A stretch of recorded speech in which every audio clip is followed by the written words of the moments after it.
Selamat datang kembali di Jawa Dwipa.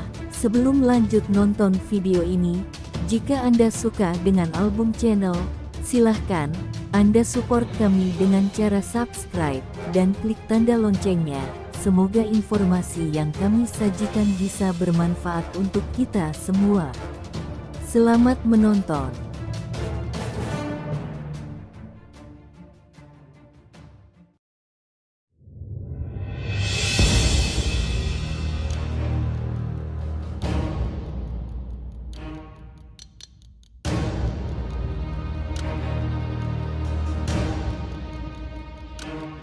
Serat Darmo Gandul merupakan kitab yang cukup dikenal dalam kesastraan Jawa.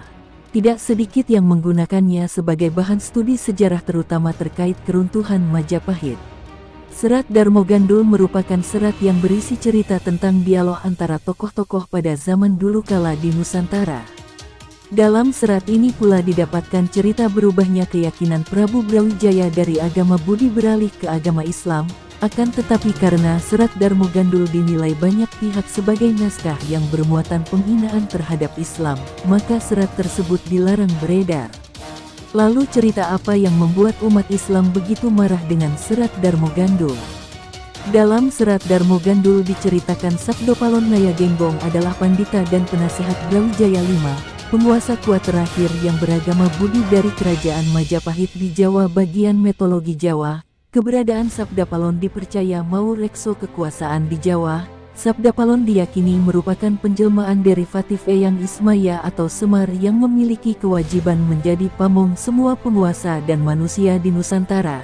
Berdasarkan keterangan dari seorang Linuwih yang bermukim di Sidoarjo, bahwa Ki Semar Badranaya ketika bertemu dengan Sunan Kalijaga dia dengan sukarela mengizinkan rakyat Majapahit memeluk agama Islam, namun dengan syarat tidak dengan paksaan, lagi pula melalui peperangan. Semar mengatakan silahkan anak der menyebarkan agama Islam asal tidak boleh melalui paksaan dan peperangan. Sebelumnya Prabu Brawijaya V juga pernah menyatakan akan memeluk agama Islam saat menjamu tamunya Syekh Maulana Malik Ibrahim dan Raja Cermain di Istana Majapahit saat masih berkuasa. Dalam rombongan itu ada Dewi Sari putri Raja Cermain yang cantik jelita.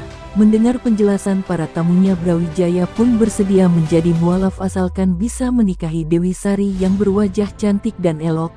Sang Prabu Brawijaya kelima itu seperti tertusuk belati yang tajam ketika pandangan matanya tertuju kepada Dewi Sari yang mengenakan pakaian kerudung, sehingga kan mengenai Islam yang disampaikan Syekh Maulana Malik Ibrahim ulama besar asal Turki itu hanya masuk telinga kanan dan keluar telinga kiri. Syekh Maulana Malik Ibrahim ketika itu langsung menasihati Raja Majapahit tersebut agar mengurungkan niatnya menjadi pemeluk Islam. Tuan Prabu Brawijaya, dalam agama Islam terdapat suatu ajaran dilarang mencampur adukan antara yang hak dan yang batil.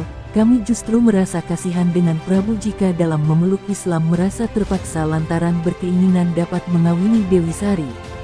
Ketokohan Sunan Kalijaga sebagai diantara dari 9 wali generasi setelah Syekh Subakir dapat meluluhkan hati Prabu Brawijaya V untuk mendekap Islam sebagai agama baru. Masuk Islamnya Prabu Brawijaya menemukan tentangan keras dari Sabdopalon, karena tidak sesuai dengan apa yang diperkirakan sebelumnya. Dengan kasar dan menjaga amarah Semar Badranaya berbicara kepada junjungannya Prabu Brawijaya. Saya tak inginkan masuk Islam Sang Prabu, karena saya ialah penguasa membesar atau Danghyang Tanah Jawa. Saya ialah suami yang menolong anak cucu serta semua raja di Tanah Jawa. Saya ialah raja dari seluruh spirits di Tanah Jawa. Saya sudah hidup guna melayani keturunan Raja Jawa. Disinilah kita berpisah. Setelah menyampaikan itu Semar pun menghilang. Ada yang menyebut dia menetap di Bali, namun Ki Semar masih sempat menyerahkan ancaman akan menciptakan sengsara untuk penduduk Nusantara sekitar 500 tahun nanti. Dalam masa-masa yang tidak terlampau lama Nusantara, terutama Tanah Jawa, bakal menjadi area pembantaian oleh bangsa yang menjadi asuhannya. Sabdopalon akan hadir kembali mengolah spiritualitas dan menyebar di semua Jawa.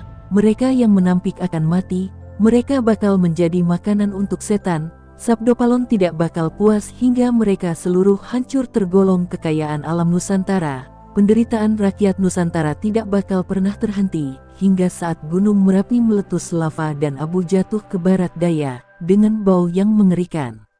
Itu semua adalah sinyal bahwa Sabdo Palon bakal segera hadir, mengiringi Ratu Adil. Sumpah Ki Semar, Sabdo Palon, atau Naya Genggong tak berapa lama menjadi kenyataan. Kerajaan Islam Demak Bintara tak berusia lama, kerajaan yang didirikan Raden Patah dengan pertolongan para wali, hancur berkeping-keping tanpa dapat bangkit lagi. Peperangan dan penentangan selalu mengiringi kerajaan-kerajaan Nusantara, penderitaan rakyat Nusantara semakin cerah benderang, seiring dengan kedatangan VOC di tahun 1602. Dendam kesumat Semar atas kerusakan kerajaan raja-raja Hindu-Buddha yang diayominya, menyusup lewat penjajahan Belanda dan Jepang di Nusantara. Sejarah perjuangan raja-raja Islam Nusantara terkesan mentah dan tidak berhasil total oleh strategi yang diwahyukan oleh Semar kepada tentara Belanda maupun Jepang. Perjuangan Sultan Agung, Imam Bonjol, Patimura, Diponegoro, Cut Nyak Sentot Ali Basah, Si Pitung, tidak sukses mengusir penjajah yang menjadi jago. Semar membantai jutaan rakyat Nusantara, dan hanya yang the Muslim yang mendapat balap dari Sumpah Ki Semar. Di samping itu, banyak harta kekayaan rakyat maupun raja-raja Nusantara yang diangkut lari oleh bangsa Belanda atas suruhan Ki Semar. Harta tersebut berupa emas murni yang dititipkan oleh raja-raja terutama yang pro atau tunduk untuk Belanda. Tak berhenti di situ, dampak Sumpah Semar, Soekarno selaku presiden pertama Indonesia yang meminta pulang harta kekayaan malah digulingkan. Dalam penggulingan tersebut Semar memakai tangan Soeharto, lewat Mbah Abdul Hamid. Semar juga mengaku hendak muncul kembali dan menjadi kepala pasukan gaib untuk membersihkan negeri ini dari pemimpin rakyat yang amoral, juga akan membersihkan para pengkhianat rakyat dan bangsanya. Sekarang Ki Semar sudah kembali ke pangkuan Ibu Pertiwi setelah kepergiannya ke Belanda, dan tinggal di Tanah Merah dekat Alas Purwo Banyuwangi. Semenjak terbit pertama kali dalam bahasa Jawa, Darmo Gandul telah menuai kontroversi dan polemik tak berkesudahan di tanah air selama 100 tahun. Kitab ini bagai pisau bermata dua, dicintai kaum kejawen dan Islam abangan sekaligus dibenci kaum Islam radikal. Bisa dibilang kebencian Semar merupakan refleksi dari beberapa kalangan budayawan yang menganggap kalau masyarakat Jawa pemeluk agama Islam sudah kehilangan budaya Jawanya. Mereka banyak yang mengadopsi gaya hidup ala Timur Tengah yang bahkan sampai pakaian ala Timur Tengah. Secara umum, buku Darmo Gandul banyak memiliki kesalahan data dalam mengungkapkan fakta sejarah. Oleh karena itu sulit dipastikan bahwa buku tersebut benar-benar ditulis pada masa peralihan antara keruntuhan Majapahit dan berdirinya Demak. Bukti lebih kuat justru menekankan bahwa buku tersebut ditulis di era belakangan pasca penjajahan bangsa Eropa di bumi Nusantara. Oleh karena itu, cerita sejarah dalam surat tersebut boleh diabaikan dari kedudukannya sebagai sebuah fakta. Isi yang tidak saya ceritakan di sini adalah beberapa hal yang menyangkut pornografi. Sebenarnya, dalam buku itu banyak penghinaan dengan gaya Jarwo Dosok terhadap Quran. Jarwo Dosok atau plesetan adalah gaya bahasa dalam penulisan sastra maupun dalam bahasa lisan para pelawak Jawa, dengan mencari persamaan bunyi yang cenderung lucu dan porno. Kekontroversial serat Darmo Gandul sebenarnya telah terlihat pada ketidakjelasan siapa penulis sebenarnya. Penuturnya sendiri tertulis kalam wadi yang berarti penutur rahasia.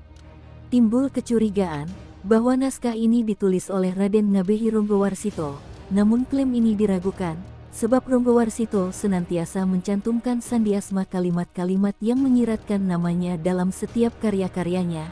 Terlebih ada bukti yang menyatakan bahwa Ronggowarsito sendiri adalah seorang santri. Penelusuran lebih lanjut mengungkap bahwa serat Darmo Gandul mengambil ide cerita dari serat Babat Kadiri. Meskipun merupakan hasil plagiasi dari Babat Kadiri, namun serat Darmo Gandul tampaknya ditulis berdasarkan motif tertentu, yaitu keberpihakan pengarangnya terhadap pemerintah kolonialis Belanda dan kecenderungan terhadap keberadaan misi Kristen di tanah Jawa. Unsur Kristen dalam serat ini boleh dikatakan dominan dengan menggunakan simbolisasi dekat pro dan berbagai cerita yang berasal dari Bible. Serat Babat Kadiri sendiri ditulis berdasarkan perintah Belanda, Sedangkan Serat Darmo Gandul menunjukkan wujud apresiasi yang baik terhadap Belanda bukan dalam pandangan sebagai musuh atau penjajah, namun justru sebagai kawan. Kemudian buku ini dimanfaatkan untuk memarjinalkan ajaran Islam dan sekaligus memanipulasi sejarah Islam di tanah Jawa. Demikian rangkuman video dari kami, terima kasih sudah menonton. Sampai jumpa.